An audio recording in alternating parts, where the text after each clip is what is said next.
We all need a little downtime, but have you ever taken a spiritual retreat? Letitia Suk is a certified life coach who says every woman needs to get away with God. But does that mean we literally book a trip to be with him? We're going to find out in just a moment. Welcome to the Harvest Show, Letitia. Thank you. Okay, so what does that mean? Does it mean to take a spiritual retreat? I mean, I thought I was taking a spiritual retreat. Actually, every time I would have devotion or something like that, and I would focus on God. But you're saying there's more to it. There is more to it. Okay. Many women, and men too, the book is targeted to women, but all the principles apply to men as well. We are desperate for more time alone with God, and often we think, oh, if I can get up just a little bit earlier, maybe I can squeeze something else in. That's exactly yes, right. That's exactly what I does that say. work, right? So you're saying that it takes more, and what are we to do? What are you hoping women will accomplish once they book this spiritual retreat? If you've ever taken a getaway with a spouse or a family member or a girlfriend or anything like that, you are familiar with the takeaways from doing that kind of thing. So getting away with God is that opportunity to really plug in for a deeper rest. I use the analogy of plugging in like you plug in your cell phone every night. Our soul needs a long recharge. And what do you recommend, or what options are there? Are you talking about like 7-day, 5-day, 3-day, 1-day retreat? Half day. Half day? Work with what you've got. So everyone has a different time availability that they can take, and especially if you're first starting out with oh, I think I want to try this, but I can't do a whole day. Well, then, what can you do? Yeah. So, And the importance is, though, to actually book it, to book make it on, and put it on your calendar. yes, and to actually get away, to leave your own home for someplace else. So is there a way to prepare for it? Like, should we fast and pray before the retreat? I mean, how do we prepare for this retreat that we're going to have with God? Well, you could fast.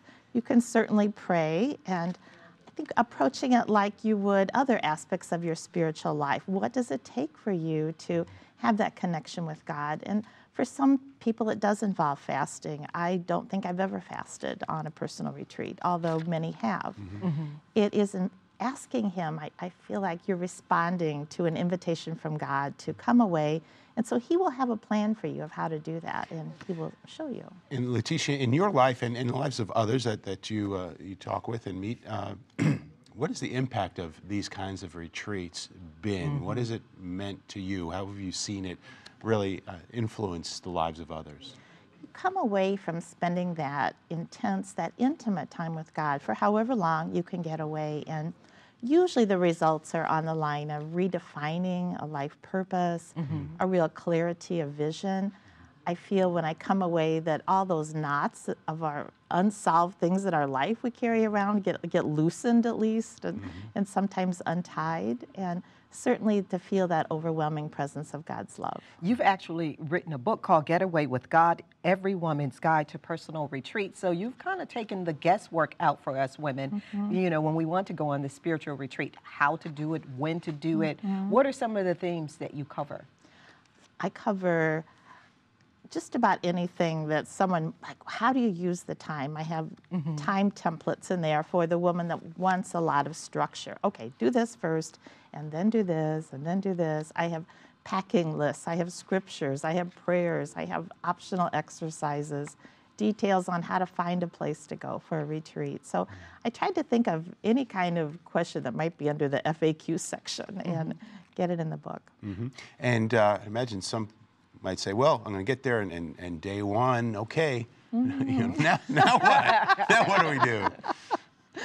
Well, it's good to think through that a little bit before you get there, but I think sometimes you just kind of land, and that's all you could do is just get there. And part of it is that leap of faith to trust that God is going to meet you there.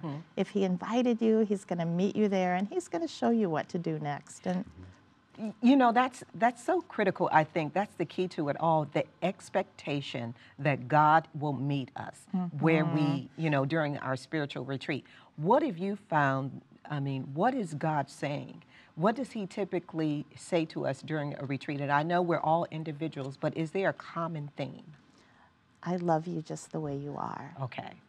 That you don't have to You don't have to go through any kind of, God may take us through a transformation, but we don't have to, do the transformation ourselves first so that we can come to God. And that is usually the takeaway for everyone. Oh my gosh, I'm so loved by God that I'm of so much value to Him. In your practice of these retreats and getting others to do likewise, what are some of the common concerns that maybe you've seen arise from men, from women, when it comes to taking this step? I think a common concern is one that I certainly had initially is, oh my gosh, am I spiritual enough to do this? How am I going to use my time? Do I have to pray the whole time? Do I need to fast? Do I need to have silence? And all of those kind of questions, because it is a bit of an unknown that most of us, aren't familiar with this until we actually do it. So those are some of the concerns: the fear of the unknown, the fear of filling the time. When I read this, the first thing I thought of, when I was raising my daughter, I was a single mom. I've never been married, so, my daughter had to go everywhere with me. So what about those mothers who have no other option but to take their kids with them? And hopefully it would work out that there could be a family member or another friend, especially if you have a girlfriend that, oh, I'd like to do that too. Okay, I'll take your kids so you can go, and you take my kids so I can go. Good point. We work those things out for other areas of our life. So we can, and moms, we tend to just put off whatever benefits us. We put other things first. You also talk about fears. You say that people have fears. What would you say is the number one fear in planning a spiritual retreat? What if I go to all this trouble and nothing happens? Okay. Yes. At least you've gotten a day away. Yeah. A couple of days away. So I encourage women to focus on the experience, not necessarily the results. Well, there will be results, but you can't keep looking all the time. Okay, what are the results? What's going on? What's happening? But to enter into the experience itself. The experience is the fulfilling and the important and impactful yes, part. and there will be takeaway, but it's very hard to experience and process at the same time. So basic kind of guidelines is, you said, get out of your house, right? Be alone. So this is not necessarily a group activity, what you're advocating. And I'd imagine there are others, like, make sure your cell phone is off and you don't bring no internet connection or things like that. How important are some of the basics? Well, I do encourage women to go away alone, but not everyone is ready to do that or wants to do that. So you can do a tandem personal retreat, and I actually lead small groups of about 10 women at a time.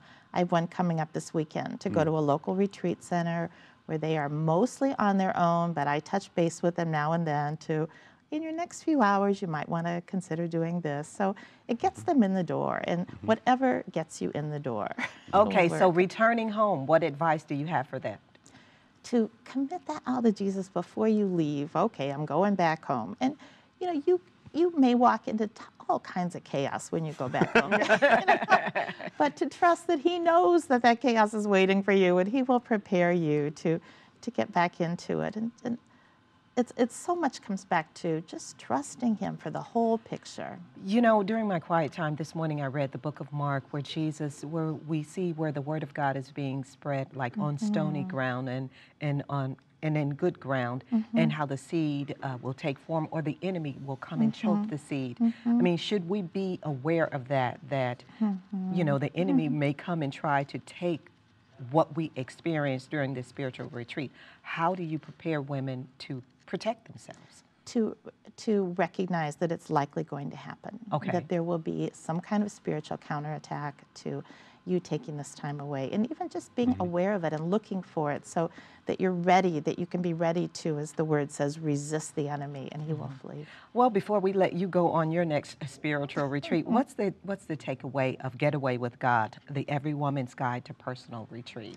That this is an opportunity to enter into that presence of God that is not like anything else you've experienced before, and wonderful things await you in that time. I can't promise you exactly what they'll be for you, but I can assure you that when we get alone with God, things happen. Well, I'm going to book mine very soon. To connect with Letitia, go to LetitiaSuk.com or go to harvest-tv.com for a link to her new project. It's called Getaway with God. Still to come, Brian Bush with the latest news making headlines in the Middle East.